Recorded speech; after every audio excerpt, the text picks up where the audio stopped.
If I was to tell you a few years ago that all schools throughout the country were shut down and recently just reopened up in person, would you believe me?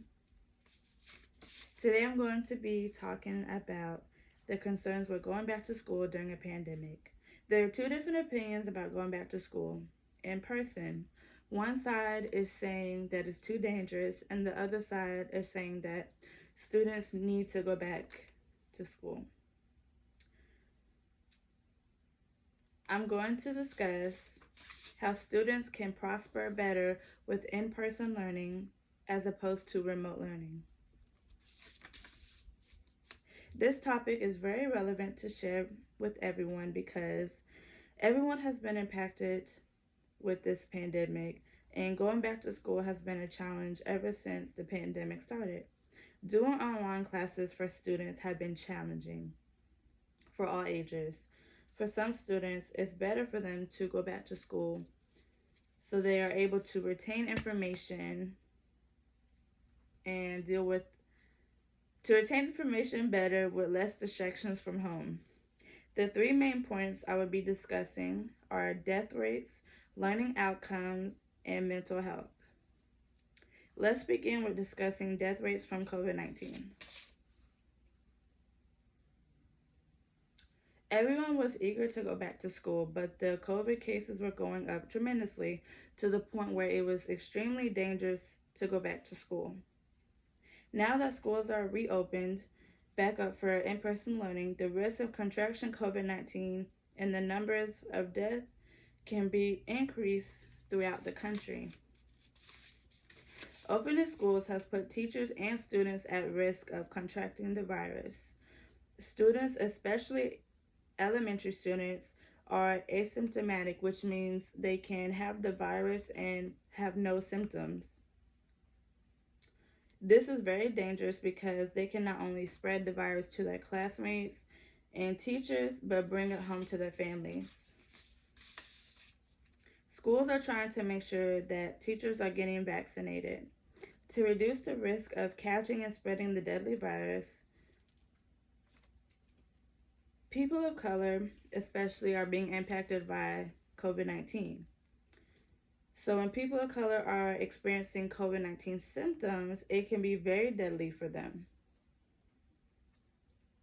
Students who are from grades K through 6 are less likely to spread the virus, but high schoolers are more likely to spread the virus to others. According to Los Angeles Times, children make up more than 7% of all coronavirus cases in the U.S., and cases have been steadily increasing since schools have opened. Schools can reduce the numbers of COVID cases by sanitizing classrooms every hour and keeping good ventilation throughout the classroom. Next, let's discuss learning outcomes. Throughout the pandemic, many students from all ages have been struggling to stay focused and motivated when trying to do the schoolwork online. Going back to school allowed for those who aren't good with remote learning to go in person and learn with their teacher. In a study that took the test score rates from students from the year 2019 and 2020, the study was to compare the 2 years and how the learning rate was different or similar. The study showed the reading rate between 2019 and 2020 were very similar and that the students were doing great. But in math, in 2020, the learning rate was much lower than compared to the learning rate in 2019. And that was because students weren't able to retain information that was being taught to them. COVID-19 has caused some students to have unequal opportunity for learning. Many do not have access to technology or assistance with their work at home. When students do go back to school in person, most will be behind because of the unfair advantages or the lack of attention.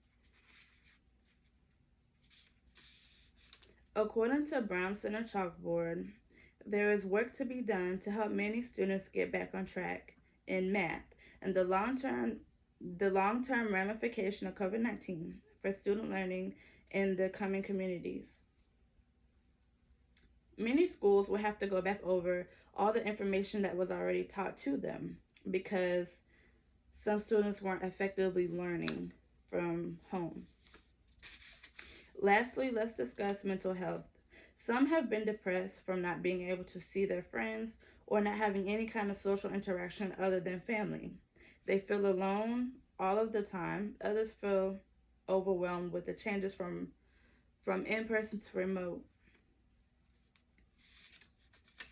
And some other students felt trapped. The only thing students were concerned about when we was in quarantine was when will they be able to go back to school and when will everything be normal. As they were feeling those concerns, many people felt disconnected.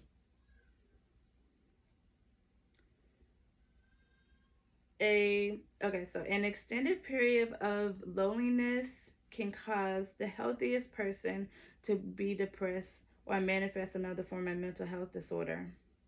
A CDC report showed teens were hit hardest by mental health concerns. 25% of teens contemplated suicide. Many people from ages 8 through 18 were experiencing anxiety, stress, overwhelm, and depression. In conclusion, now that in-person learning is an option for people, mental health rates have gone down. Children and teens are able to have social interaction with one another and have a level of normalcy. So don't forget to do the 3 W's. Wash your hands, wear a mask, and wait 6 feet apart.